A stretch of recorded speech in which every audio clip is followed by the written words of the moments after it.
আমের দিনে আম, জামের দিনে জাম, ভর্তার সিজনে ভর্তা খাবো, এটাই আমাদের ছিল কাম। আসসালামু আলাইকুম everyone, welcome back to my new blog. আশা করছি গাইস আপনারা সকলে ভালো আছেন, আল্লাহর অশেষ রহমতে আমি অনেক ভালো আছি। সো গাইস, ভর্তা নিয়ে কিন্তু আপনাদের মাঝে আমি একটি ব্লগ উপহার দিয়েছিলাম, সেম বাট ডিফারেন্ট। আজকেও আপনাদেরকে আমি একটি ব্লগ উপহার দিব। সো এভরিওয়ান, আজকের ভর্তার আইটেমটা হবে ভিন্নভাবে। সো এভরিওয়ান, ভর্তা খাওয়ার জন্য বাজার থেকে যা যা প্রয়োজন হচ্ছে সবকিছু নিয়ে নিচ্ছি, কেননা গাইস খেলে খাওয়ার মতো খেতে হবে, যেন সারাটা জীবনই মনে থাকে। এদিক দিয়ে ভর্তার বাজার নিয়ে নিল মিরাজ বে হাতে, আর এদিক দিয়ে আমি গল্প করতে করতে আসমানি ব্রিজটা পেরোচ্ছি যে হ্যাঁ গাইস, ব্যাপারটা কেমন না? আজকের ভর্তাতে থাকছে ফার্স্ট আকর্ষণ টাটকা ভাঙ্গি, যেটা ছিল আসাদুল কাকুর ক্ষেতের, একদম টাটকা। আর এদিক দিয়ে গাইস রাতুল গাছের উপরে উঠে পড়েছে কামরাঙ্গা পাড়ার জন্য। সো এভরিওয়ান, সবকিছু আইটেম গুছিয়ে রওনা দিয়ে দিলাম আমাদের গন্তব্য স্থানে। সবকিছু লিয়ে এসেছি। সো বড় ভাইরাটাকে এই ভর্তা খাইও। বালতির মধ্যে দেখেন কত রকমের আইটেম, মানে ভর্তা জিনিসটা এমন। সো আমার একটা ব্লগ দেখা সবাই পাগল হয়ে গেছে ভর্তা খাওয়ার জন্য।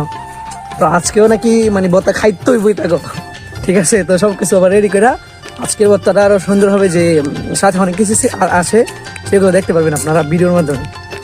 সো এই বালতির মধ্যে কিন্তু অনেক কিছু দেখা যাচ্ছে যে ইতিমধ্যেই আমাদের ভর্তার কার্যক্রম শুরু হতে যাচ্ছে।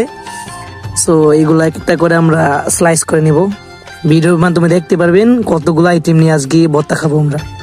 রাত লেগে গেছে, গোয়াল থেকে পানি আনতো, পানি নিয়ে এসো রাতুন, ভর্তাগুলো আজকে স্লাইস করে নিব।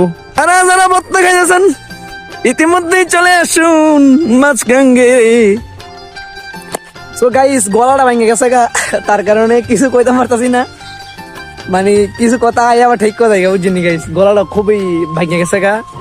কেননা আমাদের মাহফিল ছিল, মাহফিল শেষ করে মানে গলাটা খুবই টায়ার্ড হয়েছে। সো রাতুল পানি নিয়ে এসেছে নদী থেকে, পানি ইস গোসল করতে পারলে রে, ঠান্ডা আছে সেই ভালো রেডি। গাইস, বড় ভাইদেরকে নিয়ে ভর্তা খাবো। সো তার কারণে আজকের ভর্তাটা আরো ফেভারিট হবে, কেননা ভাইদেরকে খাওয়াতে হলে মানে একটু ভালো মতো বানানো হয়। আর যেহেতু বড় ভাইরা আমাদের সাথে খাবে আজকে, দেখতে পারবেন। তো আমরা এখন রেডি করতেছি, বড় ভাইরা ইতিমধ্যে চলে আসবে। আজকের আইটেমগুলো দেখেন ভর্তার, এই যে দেখেন শসা, তারপর হচ্ছে গিয়ে কি আছে দেখি তো, তারপর হচ্ছে টমেটো না, এগুলা মনে হয় আপেল। আসলে কিন্তু আপেলের চাইতে বেশি টমেটো শক্তিটা একটু বেশি, সেটা সকলে জানেন। তারপর হচ্ছে ও মাই গড, এটা আবার কি? বাঙ্গি, দেখছেন? নাই দিনের বাঙ্গি মানে সুস্বাদু, ঠিক আছে? তো গাইস, বুঝতে পারতেছেন আজকে ভর্তাটা কেমন হবে। ও মা, ফেভারিট জিনিস পেয়ারা, একদম টাটকা গাছের পেয়ারা।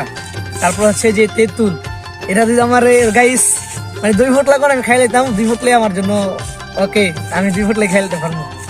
তেঁতুল আমার অনেক ফেভারিট। সো এভরিওয়ান, এদিক দিয়ে হক্কা নিবি মিরাজ ভাই আইটেমগুলো স্লাইস করে নিচ্ছে, আর পরে মাখামাখি শুরু হবে যে। সো এভরিওয়ান, এদিক দিয়ে রেডি আছে কঠিন জিনিস। সো এভরিওয়ান, ঝালের